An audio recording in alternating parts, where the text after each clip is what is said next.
Sampai jumpa lagi rekan-rekan semua. Kisah pemuda kaya yang sederhana. Episode 180. Teman-teman, kali ini kita telah memasuki episode 180. Jangan lupa like dan komen ya. Dan bagi yang belum subscribe, silahkan subscribe dulu supaya teman-teman dapat pemberitahuan jika kami upload cerita terbaru. Dan admin mengucapkan terima kasih kepada rekan-rekan yang telah mengikuti cerita ini. Mari kita dukung channel ini supaya senantiasa bisa terus menampilkan cerita-cerita terbaru. Kita kembali ke cerita. Pada episode yang lalu diceritakan, pagi ini Andi mengajak Pak Dimas untuk berbicara secara pribadi kantin perusahaan dan Andi kemudian mengajak Pak Dimas untuk ikut dengannya. Ternyata Andi bermaksud untuk bertemu dengan Pak Nathan. Pak Dimas yang tidak tahu apa maksud Andi tersebut kemudian mengikuti langkah Andi. Kini Andi berjalan ke lantai 3 perusahaan tersebut. Dan Pak Dimas kemudian bertanya kepada Andi, "Mas, kita mau kemana nih?" Kata Pak Dimas, "Bapak ikut saya saja." Andi kemudian masuk ke ruang direksi, tepatnya ruang Pak Nathan. Ternyata di ruangan tersebut Pak Akmal juga telah datang dan sedang duduk di kursi tamu. Pak Dimas saat itu terlihat begitu kaget dengan situasi yang terjadi. Namun Pak Dimas terlihat diam saja. "Pak Andi, selamat datang." Terdengar suara seseorang dari arah dalam. Dan tak lama kemudian Pak Nathan telah muncul di depan mereka. Pak Akmal terlebih dahulu berjabatan tangan dengan Andi dan disusul oleh Pak Akmal. Kini ruangan direksi itu menjadi sepi sejenak. Namun tak lama kemudian terdengar suara Andi.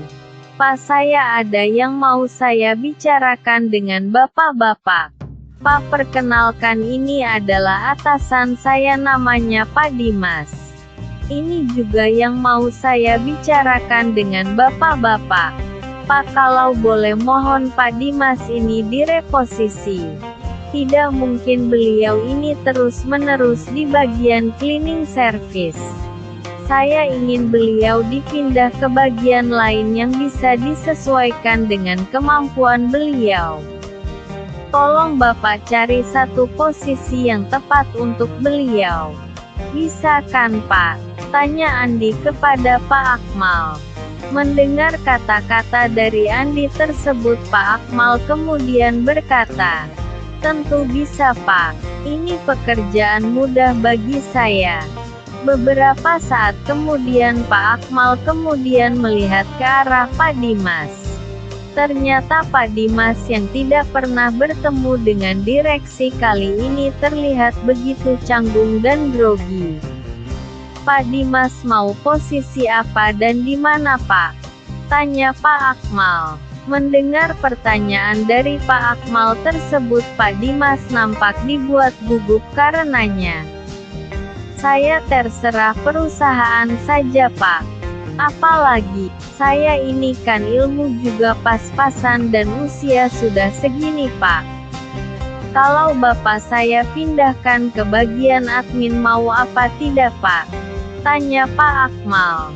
Dan mendapatkan tawaran seperti itu, Pak Dimas langsung menyahut, "Mau Pak," jawab Pak Dimas. Saat terpikir oleh Pak Dimas, menjadi admin cukup nyaman dan gajinya juga lumayan. Sehingga tanpa berpikir panjang Pak Dimas langsung menyahut kalau dirinya bersedia dengan posisi yang ditawarkan tersebut.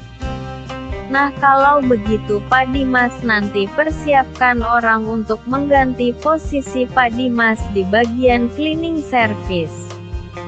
Bapak akan menempati posisi baru ini mulai awal bulan. Tepatnya 3 hari dari sekarang. Bagaimana Pak Dimas, apakah Bapak bisa menerima mandat ini Pak? Kata Pak Akmal sambil tersenyum kepada Pak Dimas. Bisa Pak. Saya akan usahakan sebaik mungkin dan sebisa saya Pak.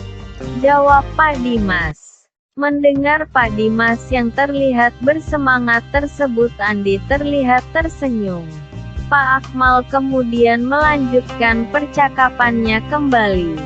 Begini Pak Dimas, di posisi yang baru ini Bapak mendampingi manajer admin selama 3 bulan. Bapak posisinya adalah wakil manajer admin. Jadi tolong Bapak dampingi dan Bapak belajar serius. Terus setelah 3 bulan manajer admin akan kami rotasi ke bagian lain. Lebih tepatnya dia kami promosikan untuk naik pangkat. Nanti Pak Dimas lah yang akan menggantikan posisi dia sebagai manajer admin. Jadi tolong Pak Dimas yang serius.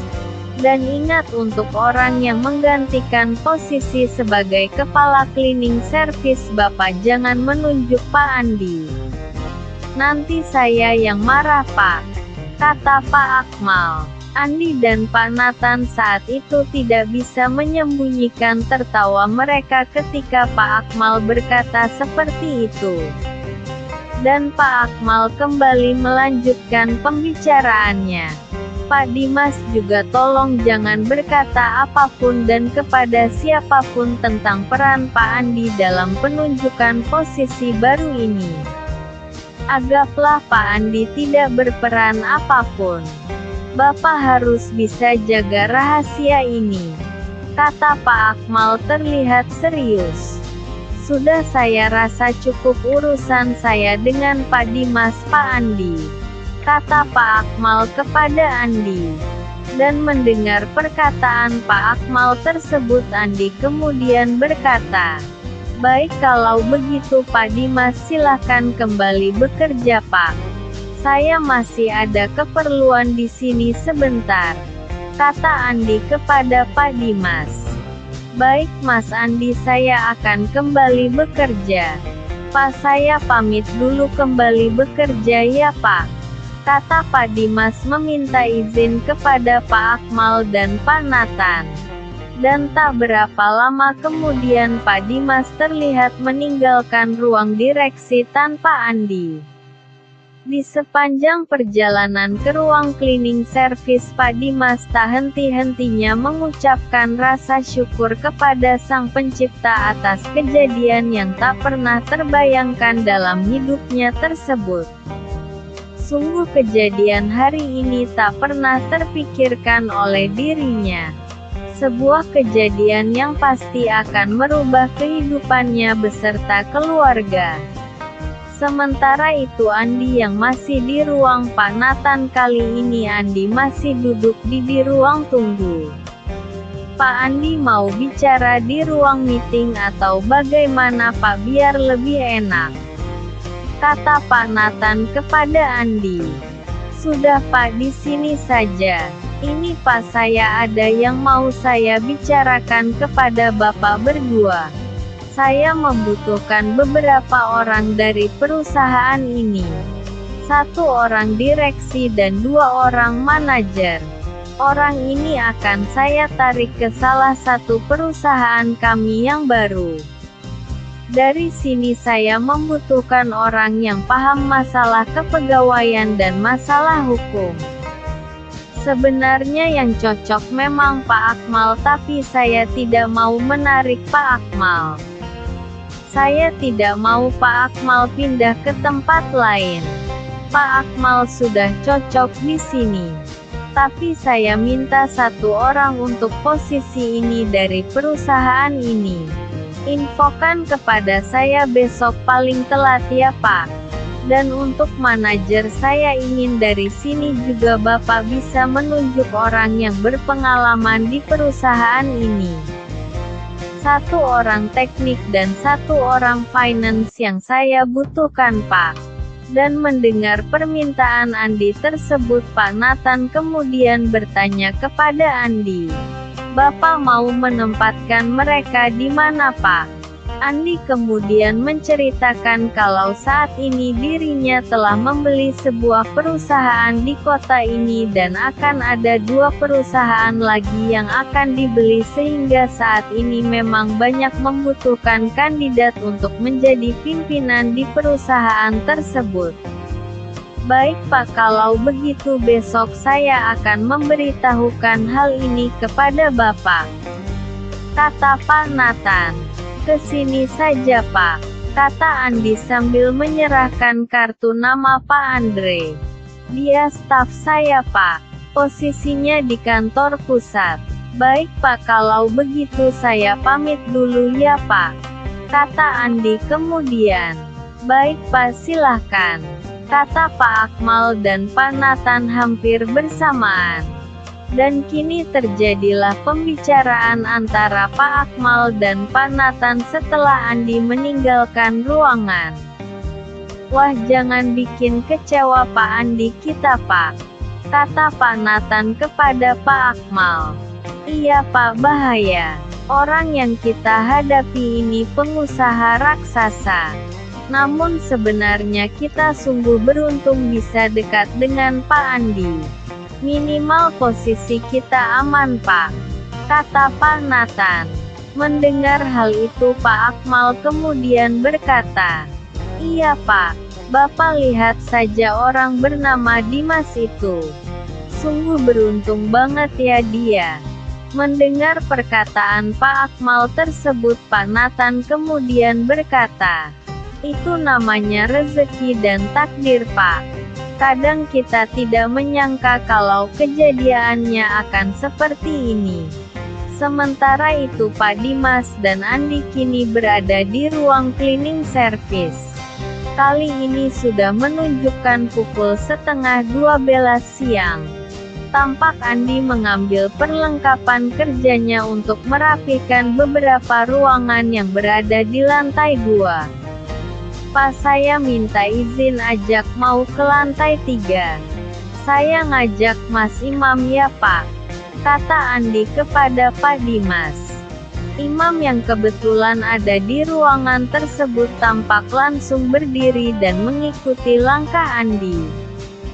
Sementara itu Pak Dimas siang itu tampak wajahnya berbeda dari biasanya. Wajah Pak Dimas tampak begitu ceria. Wah, mimpi apa ya aku semalam? Kok bisa seperti ini? Pak Dimas kemudian berkata di dalam hatinya. Siapa sebenarnya Andi ini? Kenapa semua bisa begini? Dan memikirkan hal yang satu ini membuat Pak Dimas malah dibuat pusing karenanya. Andi telah banyak berjasa kepadanya. Dan siang ini Pak Dimas tidak bisa menahan rasa gembiranya. Siang itu juga Pak Dimas memberitahukan informasi tersebut kepada sang istri tercinta. Pak, kalau bisa undang Mas Andi ke rumah Pak. Kita ajak makan Mas Andi, kata istri Pak Dimas. Dan mendapat usulan dari istrinya itu tampak Pak Dimas tersenyum. Wah, ide yang bagus tuh Ma. Besok malam kita undang ya Ma, kata Pak Dimas. Akhirnya suami istri itu setuju untuk mengundang Andi makan malam di rumahnya. Pak Dimas wajahnya tampak berseri sepanjang hari. Siang ini adalah saat yang terindah bagi Pak Dimas selama bekerja di perusahaan ini. Sementara itu di tempat lain, tepatnya di perusahaan yang dipimpin oleh Pak Billy. Pagi ini jam 10 pagi Bu Francisca yang sebelumnya telah diundang ke perusahaan ini memasuki ruang komisaris perusahaan ini membuat Bu Francisca terlihat kikuk dibuatnya. Kini tampak Bu Francisca telah berada di ruang meeting. Ada Bu Sisi dan Pak Andre di ruangan tersebut. Selamat siang Pak, kata Bu Francisca. Iya, selamat siang Bu. Perkenalkan saya Andre Bu. Dan di samping saya ini Bu Sisi. Bu, kali ini kami mengundang Ibu datang ke sini soalnya ada satu permasalahan yang hendak kami bahas dengan Bu Francisca. Begini Bu, beberapa hari lagi Pak Theo sudah bisa kembali bekerja, kata Pak Andre. Mendengar perkataan Pak Andre tersebut, Bu Francisca tampak terdiam. Rupanya Bu Francisca saat ini berpikir jika Pak Andre bermaksud mengembalikan Bu Francisca ke posisi sebelumnya. Hal tersebut bukanlah sebuah kejutan bagi Bu Francisca. Rupanya Bu Francisca menganggap jabatannya saat ini hanyalah jabatan sementara sehingga Bu Francisca tidak mempermasalahkan jika dirinya harus kembali ke posisi sebelumnya. Saya ingin tanggapan dari Ibu tentang hal ini Bu, kata Pak Andre. Tanggapan apa ya Pak? Kalau masalah Pak Theo sudah bisa aktif lagi, kalau menurut saya ini malah kabar gembira. Dan masalah pekerjaan saya pikir tidak masalah. Saya bisa kembali ke posisi semula Pak, kata Bu Francisca. Bagaimana kalau Ibu Francisca kami mutasi? Kata Pak Andre. Mendengar kata Pak Andre tersebut tampak Bu Francisca kaget dibuatnya. Maksud Bapak bagaimana? Tampak Bu Francisca bertanya dengan menunjukkan wajah sedikit kaget. Pak Andre kemudian menceritakan kalau perusahaan ini baru saja mengakuisisi sebuah perusahaan baru. Dan komisaris perusahaan ini yang tak lain adalah Andi telah menginstruksikan kepada dirinya untuk menunjuk Ibu Francisca sebagai pucuk pimpinan di perusahaan tersebut. Dan mendengar paparan dari Pak Andre tersebut tampak Bu Francisca terdiam. Rupanya Bu Francisca kaget dan tak menyangka jika perusahaan sebesar itu terpaksa harus dipindah tangankan dan kini dirinya yang ditunjuk sebagai pimpinan di perusahaan itu. Itulah kisah pemuda kaya yang sederhana episode 180. Terima kasih kepada rekan-rekan yang sudah mengikuti cerita ini. Jangan lupa like, subscribe, dan bagikan cerita ini kepada rekan-rekan Anda. Silahkan rekan-rekan tulis saran dan komentar Anda. Dan mari kita majukan channel ini, supaya kita bisa terus menikmati cerita ini. Terima kasih.